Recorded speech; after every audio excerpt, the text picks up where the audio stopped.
Assalamualaikum warahmatullahi wabarakatuh. Perkenalkan, nama saya Tiara Puspitasari dengan kelas 3 MPIB dengan NIM 23153164 dengan MK Filsafat Pendidikan.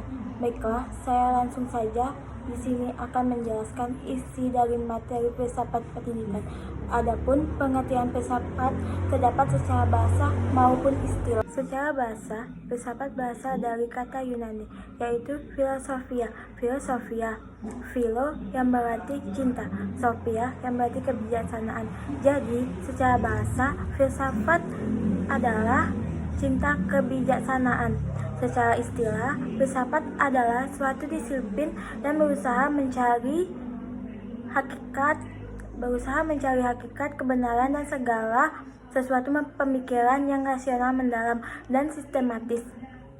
Filsafat bertujuan untuk memahami realitas, keberadaan, dan makna kehidupan dengan menggunakan logika dan penalaran kritis. 2. Sejarah lahirnya filsafat. Filsafat lahir dari Yunani sekitaran abad ke-6 sebelum Masehi, ditandai dengan varian dari cara berpikir mitologis berbasis mitos dan kepercayaan, cara berpikir rasional berbasis akal dan logika. Tokoh-tokoh awal filsafat Yunani. Thales, filsafat pertama bahwa air adalah prinsip dasar segala sesuatu. Anaximenes adalah melanjutkan pemikiran tentang usul dasar alam. Socrates mengembangkan filsafat menjadi lebih luas, termasuk etika dan metafisika. Filsafat perkembangan ke berbagai peradaban seperti filsafat timur, filsafat Islam, filsafat modern. Ciri-ciri filsafat. Filsafat memiliki beberapa ciri. 1. Radikal. 2. Rasional. 3. Kritis. 4. Universal. 5. Sistematis. Objek-objek kajian dan ruang lingkup filsafat pendidikan. Filsafat pendidikan memiliki objek kajian luas meliputi 1. Objek materi. Pendidikan sebagai fenomena sosial dan kemanusiaan. 2. Objek formal. Kajian filosofis terhadap pendidikan termasuk konsep, metode, dan pendidikan. Adapun ruang lingkup filsafat pendidikan meliputi 1. Hakikat manusia, hakikat pendidikan. 2. Hakikat peserta didik. 3. Hakikat pendidik. 4. Metode pendidik. 5. Tujuan pendidik. Manfaat filsafat pendidikan: membantu memahami hakikat pendidikan, memberi dasar pemikir kritis, mengarahkan tujuan pendidik, menjadi landasan pengembangan kurikulum, membantu pendidik dalam mengambil hubungan filsafat dengan pendidikan. Filsafat dan pendidikan memiliki hubungan yang erat karena filsafat sebagai landasan pendidikan. Pendidikan membutuhkan filsafat sebagai pedoman dalam menentukan tujuan, metode, dan kurikulum. 2. Filsafat memberi pandangan terhadap pendidikan. Setiap sistem pendidikan didasari pada filsafat tertentu, seperti idealisme. 3. Filsafat membantu menyelesaikan problematika pendidikan dengan pendekatan filosofi.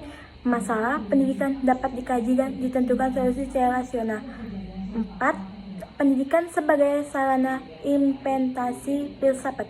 Menurut pendidik, ide-ide filosofis dapat implementasikan dalam kehidupan nyata untuk membentuk individu dengan yang lebih baik. Manusia dan pendidik. 1. Hakikat manusia. Hakikat manusia adalah sifat dasar atau intensif yang melekat pada manusia sebagai makhluk yang berpikir dan budidaya yang memiliki kesadaran diri. Manusia juga memiliki dimensi fisik dan spiritual, seperti mampu berkembang melalui pengalaman dan pendidikan. 2. Pengertian manusia sebagai perspektif filosofi. Manusia adalah makhluk memiliki akal budi dan kesadaran moral. Hakikat pendidikan. Hakikat pendidikan adalah pendidikan sebagai proses pembelajaran yang bertujuan untuk mengembangkan potensi manusia, baik secara intelektual atau emosional, sosial maupun spiritual. Pendidikan tidak hanya menjadi sekolah, tetapi juga dalam keluarga dan masyarakat. Menurut Ki Hajar Dewantara, pendidikan adalah usaha untuk menuntut segala kekuatan kodrat yang ada pada anak agar mereka mencapai keselamatan dan kebahagiaan setinggi-tingginya. Tujuan pendidik: 1. Mencerdaskan kehidupan bangsa. 2. Membentuk manusia yang berkarakter dan berbudi leluhur. 3. Mempersiapkan individu untuk hidup masyarakat dan dunia kerja. 4. Mengembangkan kreativitas dan potensi manusia.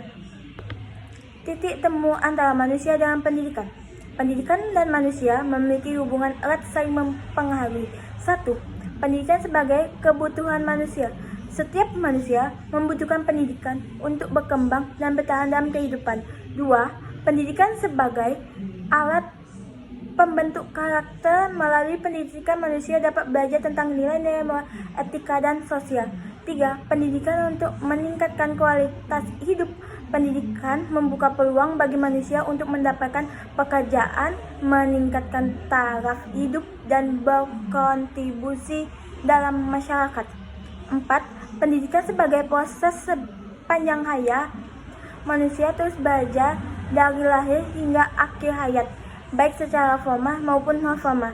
5. Pendidikan membedakan manusia dan makhluk lain. Kemampuan belajar mentalimiskan pengetahuan dan kehadiran manusia yang membedakan dari hewan. Sekian penjelasan dari saya. Apabila ada kata-kata saya yang salah, saya mohon maaf. Saya akhiri. Wassalamualaikum warahmatullahi wabarakatuh.